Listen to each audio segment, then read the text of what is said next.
Baik, itu tadi sudah kita lihat video terakhir, yaitu tadi tentang seorang bernama Nick Vujicic. Ya, kita bisa melihat tadi dia terlahir tanpa memiliki tangan dan kaki, tapi kita bisa lihat dari kata-kata yang pertama dia ucapkan, I'm happy, dia bilang gitu ya. Saya bahagia dengan hidup saya. Dia bilang seperti itu. Dia nggak punya tangan dua, dia nggak punya kaki, gitu ya. Tapi dia masih bilang apa? Dia bersyukur dengan hidupnya. Dia bahagia dia dengan dirinya yang seperti itu. Nah, sekarang kita bandingkan dengan diri kita. Ya, kita bandingkan dengan diri kita.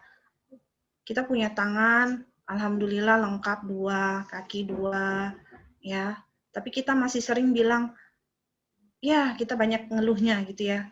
Masih banyak bicara yang negatifnya seperti itu. Tapi kita bandingkan dengan Nick Vujicic. Tadi dia menceritakan bahwa saya itu bingung waktu saya itu kedinginan, saya itu bingung nggak bisa narik selimut. Jadi saya itu sedih gitu ya, dia sedih gitu ketika dia dingin dia nggak bisa narik selimut. Bagaimana gitu nggak punya tangan, nggak punya kaki gitu ya. Tapi kalau kita dingin, kita bisa cari selimut, kita bisa menyelimuti tubuh kita, kita pengen minum, kita bisa ngambil gitu ya, nikmat yang selama ini mungkin nggak pernah terpikirkan gitu ya, sama diri kita ya. Tapi ketika kita sudah melihat tadi Nick Vujicic seperti itu, ya luar biasa, dan dia masih bisa bersyukur, nah kita bandingkan dengan diri kita sendiri. Ya, dia kemudian bisa menyelimuti dirinya ya dengan cara apa? Dengan cara akhirnya dia dari gagal, apakah dia ketika gagal dia kemudian berhenti? Enggak, dia bilang. Ketika dia gagal, saya akan coba lagi, saya akan coba lagi. Ini bukan berarti kegagalan, ini tentang bagaimana kamu ingin mengakhirinya. Ya, apakah kamu ingin mengakhiri mengambil keputusan untuk gagal? Apakah kamu ingin mengakhiri untuk apa? Mengambil keputusan untuk apa? Terus mencoba. Ya, itu bukan tentang apa, bukan tentang kegagalan. Makanya dia selalu coba lagi sampai akhirnya dia punya berpikir tentang itu tadi, menemukan kekuatan dia bangkit dari kepalanya. Ya, di Vujicic ini dia alhamdulillah dia bisa berkuliah ya, bisa menyelesaikan S1-nya, alhamdulillah dia bisa menyelesaikan S2-nya, dan dia sekarang sudah menjadi motivator yang sangat terkenal. Dia punya istri, alhamdulillah dia punya anak yang tubuhnya anaknya itu dia lengkap gitu ya, sempurna gitu, dia bisa naik apa namanya, main papan selancar gitu ya. Kalau kita bayangkan kalau Nick Vujicic ini hanya masuk di dalam kamar kemudian dia menyesali dengan nasibnya, ya Allah kenapa ya aku nih nggak punya tangan, nggak punya kaki kayak gini gitu ya, mengeluh, hanya mengeluhkan apa yang sudah diberikan gitu ya, memang sudah dia seperti itu, kemudian dia hanya mengeluh dan mengeluh, tidak mungkin nih Nick Vujicic akan menjadi seorang yang luar biasa seperti sekarang ini. Begitu ya, kita pasti punya kesulitannya masing-masing gitu ya. Sekarang tinggal kita bagaimana kita itu mencoba untuk bersyukur. Bersyukur tuh apa sih teman-teman? Ya, bersyukur itu apa gitu ya. Bersyukur ini sangat membentuk karakter kita sebagai seorang manusia gitu ya. Bersyukur tuh apa? Kita mengucapkan apa? Kita berterima kasih ya. Bersyukur tuh kita berterima kasih kepada Sang Pencipta ya. Kita bisa mengucapkan alhamdulillah ya. Kemudian kita berterima kasih kepada orang-orang yang ada di sekitar kita, yang mungkin selama ini luput dari apa ya, perhatian kita, karena kita terlalu sibuk dengan diri kita sendiri, jadi lupa. Orang tua, ibu kita sering masakan kita, makanan-makanan, kita biasa aja karena kita, ya mungkin bisa jadi kita kurang bersyukur selama ini. Pernah nggak kita coba nih ya, nanti teman-teman kalau hari ini ibunya masak, bilang, terima kasih ya Bu, terima kasih sudah masakin saya hari ini. Enak banget loh masakan ibu, misalnya seperti itu. Sekali-kali atau kita terima kasih kepada bapak kita yang selama ini sudah bekerja banting tulang untuk supaya anaknya bisa kuliah di IKIP PGRI. Pernah nggak terbayang sama kita bagaimana mereka apa ya menyimpan kesulitannya gitu ya? Tidak mau diberi tahu kepada anaknya gitu. Saking sayangnya sama kita, tapi kita tuh nggak tahu-tahu kadang-kadang. Kayak gitu. Bilang apa sekali-kali lah kita ucapkan makasih ya, makasih Pak gitu. Udah menjaga saya sampai selama ini gitu. Sudah memberikan nafkah kepada anakmu. Maaf kalau sampai saat ini belum bisa berbakti misalnya. Coba bilang kayak gitu kepada orang-orang yang sudah berjasa sama hidup kita selama ini. Itu akan membuat kita lebih semangat dalam menjalani hidup. Seperti itu. Jangan bandingkan diri kita dengan orang lain, jangan bandingkan kita dengan anaknya yang lain gitu. Kita nggak akan bisa bersyukur kalau kita selalu melihat ke atas gitu ya. Kalau kita selalu melihat orang yang lebih kaya, orang yang lebih-lebih gitu ya. Seperti itu. Coba sebaliknya gitu. Kalian keluar sana, kalian keluar lihat gitu ya. Lihat orang-orang yang dia mungkin tidak lebih baik dari kita, misalnya anak-anak jalanan. Itu kita lihat, kita bandingkan hidup kita dengan mereka. Mereka di jalan, masih usianya masih muda, mereka sudah hidup di jalan seperti itu. Ya, terus kemudian anak-anak yang berada di panti asuhan, yang ditinggalkan oleh orang tuanya. Nah, seperti itu kita melihat, kita membandingkan diri kita dengan anak-anak yang di luar sana yang kurang beruntung. Jadi kita nggak ngerasa bahwa diri kita sendiri itu yang ini apa namanya, yang ngerasa paling apa ya, paling dunia gitu ya. Coba keluar sekali-kali. Tapi ini kalau pandemi ya jangan ya, atau nggak kita lihat cari hal-hal yang membuat kita semakin apa ya, bersyukur gitu ya. Kalau misalnya punya kesempatan datangi ke panti asuhan, kita akan melihat, kita akan lebih bersyukur. Kemudian kalau kita lihat di pinggir Sungai Mahakam sana banyak juga anak-anak yang anak jalanan gitu yang tinggal di bawah-bawah jembatan seperti itu ya, mencari nafkah, makan ya, makan dari apa namanya, dari tempat sampah itu adalah makanan yang terenak bagi mereka. Seperti itu kita bisa membandingkan seperti itu dengan hal-hal, oh ternyata aku nih alhamdulillah masih bisa makan nasi gitu ya, alhamdulillah masih ada lauknya. Itu membuat kita akhirnya jadi manusia yang lebih bersyukur. Kita menghargai, jadi kita menghargai jeripaya orang-orang yang di sekitar kita. Jadi kita punya apa, punya tujuan gitu loh dalam berkuliah ini. Jadi kita semakin semangat. Aku punya tujuan. Salah satunya strong why-nya saya kenapa harus tetap berkuliah dengan sungguh-sungguh meskipun pandemi, dengan online seperti ini saya tetap ingin mencari ilmu, tidak melunturkan semangat saya. Yaitu karena apa? Karena saya ingin membahagiakan orang tua saya sebagai bentuk dari apa, saya ingin berbakti kepada mereka, misalnya seperti itu. Karena apa? Karena kita bisa bersyukur, kita bisa berterima kasih ya. Jadi jangan bandingkan ya diri kita tuh dengan yang lebih-lebih gitu ya, kecuali memang itu dalam kebaikan, itu bisa. Tapi kalau misalnya kita di dalam kayak harta atau apa dan lain sebagainya, itu akan membuat kita itu jadi nggak bersyukur. Jadi nggak bisa melihat hal yang kecil-kecil yang harusnya itu kita tuh bisa bersyukur. Ya, mungkin itu saja hari ini materi dari saya. Terima kasih atas perhatiannya. Mohon maaf jika ada kesalahan. Saya akhiri. Wassalamualaikum warahmatullahi wabarakatuh. Terima kasih Pak Didik. Sebagai moderator saya kembalikan Pak.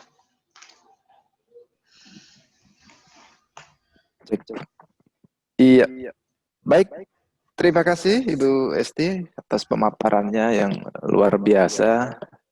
Kita semua seakan-akan didampingi oleh seorang psikolog yang ada di depan kita gitu.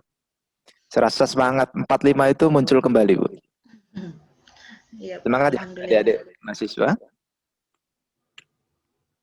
Baik, ada beberapa hal yang menarik terkait dengan ada quote ya. Perilakumu adalah aroma dari hatimu. Gitu ya Bu Esti ya?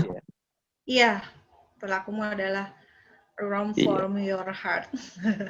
Iya. Artinya kalau hati kita baik, bertercermin dari perilaku kita yang baik. Iya. Ibu Esti, mohon izin. Dari beberapa chatroom, tadi ada banyak sekali pertanyaan-pertanyaan yang muncul. Ada beberapa yang saya rangkum, jadi mohon izin minta waktunya barangkali 5-10 menit, barangkali untuk bisa menjawab pertanyaan dari adik-adik mahasiswa. Siap Pak. Ternyata responnya luar biasa, Bu. Ya. Bahkan barangkali ada pendampingan lebih lanjut nih. Boleh. Silakan saya open, Pak. Ya. Terima kasih sudah Bukan open BO tapi ya. Iya, jadi ada beberapa pertanyaan dari mahasiswa nih Bu, terkait dengan Iya. bagaimana cara agar target hidup kita ini sesuai dengan apa yang kita impikan. Tuh. Kemudian juga tentunya bagaimana sikap kita jika target atau capaian atau impian Hmm. kita itu tidak terwujud. Bahkan masih ada yang bingung dengan impian kita ini seperti apa sih gitu. Nah, itu yang pertama, Ibu. Iya. Kemudian yang kedua, ada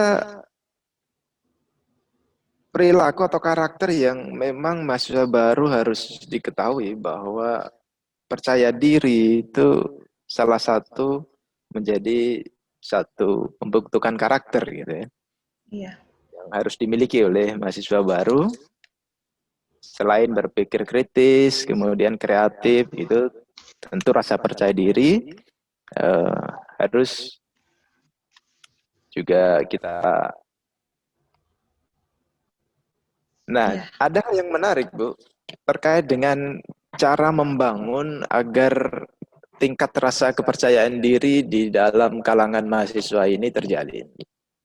Karena mau tidak mau, di era milenial, di era 4.0 ini, rasa percaya diri harus kita bangun. Betul. Sehingga banyak sekali mahasiswa yang nanti sangat membutuhkan itu terkait dengan ya revolusi industri ini tentunya. Bagaimana mereka harus berkomunikasi, mereka harus berhadapan dengan orang lain, tentu rasa percaya diri menjadi satu modal. Nah, barangkali nanti bisa dikasih Iya. tips-tips bagaimana cara membangun tingkat rasa Percaya kepercayaan diri. diri di kalangan mahasiswa. Itu pertanyaan yang kedua. Iya, Kemudian baik, yang Pak. ketiga, ini juga menarik ya, terkait dengan passion ya. Terkadang apa yang kita sukai, yang mahasiswa, adik-adik mahasiswa ini sukai atau hobinya atau passionnya gitu, terkadang berbeda dengan apa yang diinginkan oleh orang tuanya. Jadi sehingga muncul gejolak. Apakah saya harus mengikuti apa yang saya sukai, atau saya harus mengikuti apa yang kemauan orang tua yang Hmm. diinginkan. Gitu. Nah, sehingga banyak dari kalangan mahasiswa yang tidak bisa menerima itu gitu. Hmm. Nah, bagaimana sikap ya mahasiswa terkait dengan uh, misalnya ada passion atau hobi yang berbeda dengan keluarganya atau dengan orang tuanya? Kira-kira apa yang mesti dilakukan? Ya, barangkali itu Ibu mewakili dari 3 orang Yang penanya. ketiga. Yang pertama tadi dari Rustin, kemudian dari program pendidikan ekonomi. Pertanyaan yang kedua tadi dari Dodi Mardiawan. Kemudian yang ketiga tadi ada dari teknik otomotif yaitu dari Virimus. Iya. Baik, mungkin 5 sampai 10 menit silakan untuk sedikit Iya. ditanggapi. Terima kasih. Iya, baik. Terima kasih, Pak Didi, sudah membacakan tadi ya pertanyaannya. Baik, coba saya akan jawab yang pertanyaan pertama, gimana caranya agar target itu bisa sesuai dengan apa yang kita impikan. Jadi kita kan punya impian ya tadi ya teman-teman ya, kita punya impian, kita punya target yang akan kita gapai gitu, yang akan kita capai. Nah itu tuh gini, jadi kita punya jangka waktunya, kira-kira itu impian ini, misal nih kalian punya mimpi apa ya, misalnya kan kita mimpi tuh nggak apa-apa kan, kita bermimpi tuh gratis gitu loh ya, gratis. Jadi bukan kita harus mimpi itu harus kayak dibatasin gitu ya, nggak apa-apa. Tapi kan kita ada waktunya. Ini impian yang akan aku capai dalam 5 tahun atau 4 tahun ke depan itu ini gitu. Sehingga kita itu bikin skala prioritas. Kita sebagai mahasiswa nih, kita mempertimbangkan sumber daya kita juga selama 4 tahun ini, kira-kira ini yang bisa saya lakukan itu apa aja gitu ya. Jadi tentukan prioritasnya. Misalnya untuk 2 tahun ke depan, sama untuk 5 tahun, untuk 10 tahun itu kan beda-beda ya, seperti itu. Jadi kita bikin impian atau harapan itu sesuai dengan skala prioritasnya, waktunya, sehingga kita tahu, oh waktu yang paling terpenting, prioritas yang paling terpenting dalam tahun-tahun ini adalah saya bisa ya mendapatkan misalnya minimal IPK saya itu di atas 3,5 misal, ya. Supaya apa? Supaya saya tetap bisa mengambil mata kuliah sesuai dengan apa namanya SKS-nya, SKS yang normal gitu ya. SKS yang sudah memang ditetapkan gitu. Jadi nggak berkurang. Kalau kita IPK-nya misalnya kita di bawah dari 3 misalnya atau di bawah dari 2,75 misalnya, itu kan kita dapat paket SKS-nya biasanya lebih kecil daripada teman-teman yang dia IPK-nya itu bagus gitu. Mungkin kita bisa mengawali dari hal-hal yang jadi dibagi-bagi gitu ya, untuk kita bisa lulus 4 tahun tepat. Itu kan adalah impian kita. Impian besar kita adalah bisa lulus 4 tahun tepat. Itu apa aja yang bisa kita lakukan? Berarti kan kita harus harus apa namanya ambil paket SKS yang memang dia normal gitu, dan bagaimana kita caranya supaya kita bisa mendapatkan paket SKS yang sewajarnya sehingga bisa lulus 4 tahun tepat itu. Ya berarti kita nilai kita harus minimal segini, misalnya IPK-nya harus minimal 3. Berarti inilah yang menjadi target saya dulu di 1 tahun atau 2 tahun pertama ini. Jadi saya menjaga IPK saya supaya bisa minimal 3. Misalnya seperti itu. Jadi kita bagi-bagi gitu ya, bagi-bagi yang mana sih yang paling prioritas gitu ya. Nah, itu di sisi akademik. Nah, di sisi sosial tuh apa yang menjadi prioritas kita utama. Misalnya saya bisa deket dengan keluarga dulu deh ini. Kayaknya aku tuh dari kemarin-kemarin itu jauh sama keluarga. Ya, di masa pandemi ini aku pengen lebih dekat dengan keluarga. Itu prioritas saya dalam dalam waktu dekat ini. Berarti apa yang harus kamu lakukan? Berarti kan kamu bisa membreakdown itu ya. Misalnya saya mau ngajak ngomong orang tua atau mau ajak orang tua untuk membiasakan makan di meja makan. Ya, kalau orang tua makan di meja makan, saya mau ikut mau sambil nimbrung ngobrol. Ya, misalnya kayak gitu. Aku mau bantu orang tua misalnya sehari, waktunya nggak usah lama-lama, misalnya setengah jam, tapi bantu memang yang paling dibutuhkan ibu saya apa, misalnya kayak gitu. Yang dibutuhkan ayah saya apa, misalnya kayak gitu. Itu di sisi misalnya keluarga gitu ya, di sisi sosial, pemberdayaan masyarakat misalnya apa. Ya, saya ingin terlibat dalam ini atau sosial di dalam ke mahasiswaan. Oh, saya ingin tergabung dalam organisasi mahasiswa ini misalnya gitu. Jadi kita tuh punya target, punya rencana, target-target, dan itu prioritas utama pada saat ini itu apa. Selain juga impian-impian besar kita, misalnya pengen naik haji, pengen ngumrohin orang tua, itu kan jangka waktunya mungkin agak lebih lama ya dibandingkan dengan yang pada saat ini tugas kita sebagai mahasiswa. Gitu. Jadi cara supaya yang bisa diimpikan itu bisa tercapai adalah dengan cara kita membreakdown itu ke dalam target-target yang lebih konkret gitu ya. Dan kita bikin skala prioritasnya. Ini mau tak capai duluan yang ini. Gitu. Jadi ada urutannya gitu loh. Ya. Seperti itu. Nah, gimana kalau targetnya itu nggak terwujud gitu ya? Gimana kalau targetnya nggak terwujud misalnya? Ya kan gini ya, seperti halnya kita hidup gitu ya, apa yang kita inginkan nggak semuanya pasti kita bisa dapatkan. Dulu kalian waktu masih kecil juga, kalian minta mainan sama orang tua kalian, atau kalian minta makan jajanan sama orang tua kalian, kan nggak semuanya apa yang kalian inginkan itu dikasih kan sama orang tua gitu ya. Sama aja gitu ketika kita punya target gitu ya, punya target, terus kemudian ada yang berhasil, itu kita syukuri, kita catat, ini kemarin ini yang berhasil gitu ya. Itu pentingnya kita mencatat, ini kemarin saya sudah bisa ini gitu ya. Kemudian ketika tidak terwujud, yang apa-apa kalau misalnya mau dicatat, nanti kita bandingkan sama yang sudah tercapai. Oh, tapi kan alhamdulillah kemarin aku sudah bisa ini. Dan ternyata belum bisa ini, ya sudah nggak apa-apa. Berarti kita tetap bisa menghargai effortnya gitu. Yang penting itu kita berusaha gitu ya. Yang penting kita itu berusaha dan ingat bahwa apa yang kalian usahakan, kalau kalian itu bersungguh-sungguh, pasti insya Allah ada manfaatnya untuk diri kalian. Ya, orang yang tidak ada orang yang nggak pernah gagal dalam hidup ini. Kita lihat Nick Vujicic tadi, ya. Kemudian kita lihat ya yang menciptakan bola lampu, ya.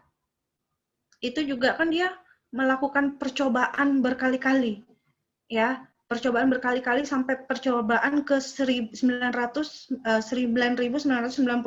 kali, baru kemudian dia bisa menemukan bola lampu itu bisa menyala, ya. Tapi dia menyatakan apa? Dia menyatakan bahwa itu bukan kegagalan. Bukan saya gagal 9.999 kali gagal. Enggak, dia nggak bilang gitu. Dia justru bilang bahwa ya, dia bilang bahwa dia mengetahui 9.999 cara yang menyebabkan lampu itu tidak menyala. Bayangin. Dia bisa ngomong kayak gitu loh, dia percobaannya berkali-kali. Nick Fujifilm coba lihat berkali-kali, ya. Jadi kita ketika ada target yang satu yang belum, yang lepas gitu ya, belum terwujud, kita ingat bahwa apa yang sudah kita lakukan, effort yang sudah kita lakukan untuk mencapai itu pasti ada manfaatnya untuk diri kita. Ya, entah itu kita bisa lebih dewasa, lebih matang, lebih tahan banting, daya juang kita bisa lebih tinggi gitu ya. Pasti ada, insya Allah ada yang bisa kita dapatkan ya.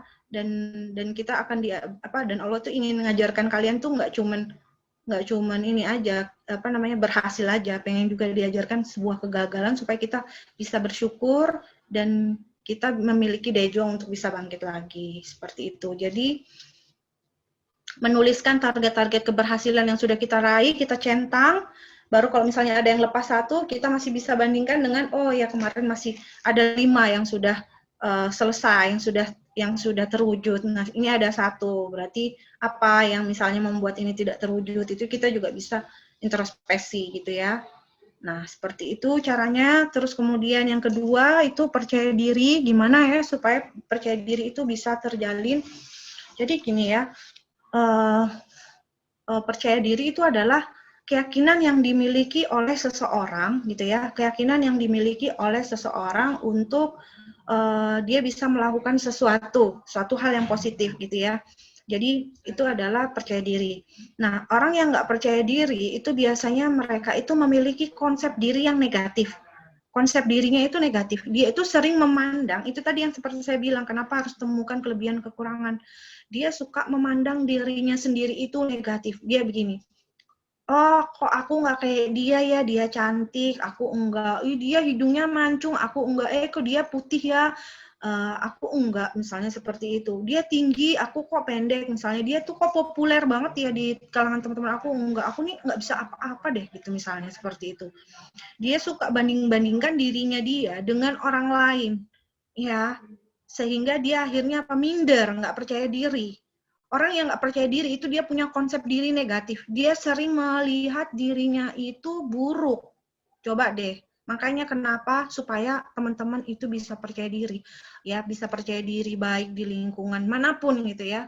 Di lingkungan kampus, di lingkungan masyarakat, di lingkungan keluarga, itu ada caranya gitu ya. Yang pertama yang tadi yang sudah saya jelaskan, kenali dirimu. Ya, kalau kamu belum kenal dirimu, susah bagaimana gitu ya. Misalnya namanya Regina itu orangnya bagaimana sih gitu ya. Yang pertama saya orangnya ramah misalnya. Kita kan nilai diri kita sendiri. Baru kita nanya ke orang-orang yang ada di sekitar kita, keluarga kita, ya, saya ini orangnya gimana sih gitu ya, kelebihan, kekurangan. Baru kita nanya kepada teman kita, sahabat kita, mungkin dosen-dosen kita, seperti itu saya orangnya gimana, supaya kita tuh bisa kenal diri kita tuh sendiri. Itu untuk membangun percaya diri. Karena apa? Manusia itu unik, jadi kalian tuh nggak usah nyamain diri kalian tuh sama orang lain, nggak, pasti beda. Meskipun anak kembar sekalipun, kembar identik itu beda. Ya, jadi manusia itu unik ya. Manusia itu unik, kalau dalam psikologi manusia itu unik, tidak bisa disamakan satu dengan yang lain. Jadi kalian diri kita apa adanya gitu loh. Makanya kalau supaya kita bisa menjadi diri kita apa adanya, kita harus kenali kelebihan dan kekurangan. Itu yang pertama. Yang kedua, itu tadi berpikir positif. Supaya apa? Supaya kita bisa percaya diri. Kadang kan kita melakukan kesalahan, nanti kita pikirnya, ya aduh gimana ya, nanti teman-teman nyerain aku salah, nanti aduh aku nggak mau tanya lagi lah, nanti diketawain, nanti ini. Jadi itu pikiran kita. Kita tuh terlalu overthinking, padahal orang lain belum tentu mikirkan seperti apa yang kita pikirkan. Ya, kita sendiri suka meribet-ribetkan diri dengan berpikir, aduh nanti gimana ya ini. Misalnya kita salah sedikit gitu, aduh kenapa sih, goblok banget sih, kok bisa sih aku kayak gini, aduh nanti aku dibilangin inilah sama teman-teman gitu. Aku nggak mau terlalu aktif lah, nanti dikirain sok tahu, sok ini, bla bla bla. Itu kan dari kita sendiri, gitu loh. Kita sendiri yang membangun mental kita menjadi lemah, menjadi negatif, menjadi buruk, itu tadi. Ya, jadi pikir itu tadi, ketika kita kayak gitu, kita pikir yang positif aja gitu. Pikir apa? Kan saya masih mencoba, wajar aja kalau saya salah misalnya kayak gitu.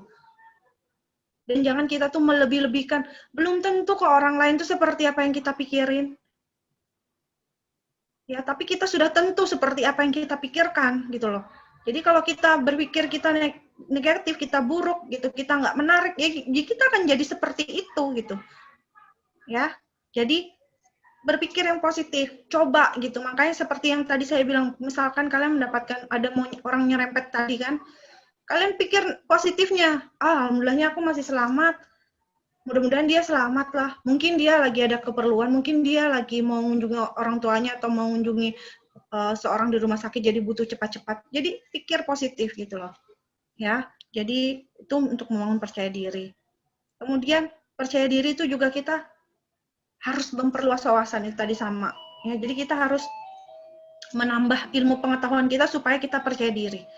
Ya, supaya kita bisa percaya diri ngomong di depan umum, misalnya kita ngomong gitu ya, kita nggak akan bisa percaya diri kalau kita itu nggak punya ilmunya, nggak punya pengetahuannya. Kita akan lebih percaya diri membicarakan sesuatu kalau kita tuh udah belajar dulu, kita udah tahu pengetahuannya, kita tahu apa yang mau kita bicarakan, itu akan menambah kepercayaan diri kita. Ya, jangan khawatir kalau misalnya nanti gimana ya ini, belum dicoba ya, itu hanya pikiran kita. Kita belajar, kita mencari wawasan, memperluas wawasan, belajar, cari pengetahuan, diskusi, ya, open minded dengan adanya perubahan, dengan adanya perbedaan, itu akan membuat kita semakin percaya diri. Belajar, tambah ilmu pengetahuan, baca, searching, browsing, banyak banget ya. Jadi jangan cuma melihat hiburan-hiburan, misalnya mohon maaf, misalnya bolehlah kita hiburan, misalnya nonton drama Korea misalnya boleh, tapi jangan 24 jam kita habiskan waktu kita untuk itu. Mana kita mengisi otak kita dengan pengetahuan, ya, kita isi otak kita dengan pengetahuan yang membuat kita semakin percaya diri. Kalau ngomong, ya, kalau ngomong depan umum, atau kalau misalnya kita berbicara dengan orang, dan orang yang punya wawasan luas itu memiliki daya tarik tersendiri. Ya, dia akan menjadi pribadi yang menyenangkan dan menarik gitu ya, karena pengetahuannya dia, karena wawasannya itu luas. Jadi teman-temannya, ih, enak loh sharing sama dia itu gitu ya. Dia itu orangnya open minded, baru dia bisa kasih kita ini, pengetahuannya luas, wawasannya luas. Kita akan menjadi pribadi yang menyenangkan, ya, menarik untuk orang lain. Ya, seperti itu mungkin cara supaya kita bisa membangun percaya diri. Ya, terutama kita mengenali diri kita sendiri, kemudian positive thinking itu tadi, dan juga perluas wawasan itu untuk menambah kepedean kita terhadap bidang-bidang apa yang ingin kita kuasai, ya. Terus kemudian passion, minat itu berbeda dengan kemauan yang diinginkan oleh orang tua. Gimana caranya? Gitu ya. Oke, passion itu kesukaan atau kecenderungan kita suka pada suatu aktivitas tertentu. Apa ya? Gini ya, jadi gini. Kalau bagaimana sih caranya supaya itu tidak bertentangan atau masih bisa sejalan? Jadi kita lihat dulu passion kita ini, kita kan punya skala prioritas ya teman-teman ya tadi ya. Jadi ketika kalian pertama kali kuliah ini, kalian harus punya skala prioritas tadi, target ya. Kalian lihat dulu passion kalian ini mendukung nggak sama apa yang ingin kalian prioritaskan dalam hidup, gitu. Kalau kita nih sudah menetapkan bahwa tujuan hidup kita nih A, prioritas kita ini A dulu ini gitu, kita komit terhadap ini, boleh kalau kita misalnya ada kegiatan atau passion, tapi itu mendukung nggak dari prioritas yang sudah kita tetapkan, mendukung nggak dengan target yang ingin kita capai, gitu caranya. Jadi apapun aktivitasnya, kalau itu bermanfaat terhadap apa yang ingin kita capai dan ingin kita targetkan dalam hidup dan tidak mengganggu skala prioritas kita, nggak apa-apa bicarakan dengan orang tua. Bicarakan baik-baik dengan orang tua gitu ya. Caranya adalah memperlihatkan itu tadi, buku atau catatan impian-impian kalian, Mak, gitu ya. Ini passionnya, minatnya itu seperti ini. Saya pengen ini karena saya itu ingin menjadi seperti ini, atau saya punya salah satu tujuan di dalam perkuliahan saya itu selain akademik, Mak, tapi saya itu punya ini gitu loh.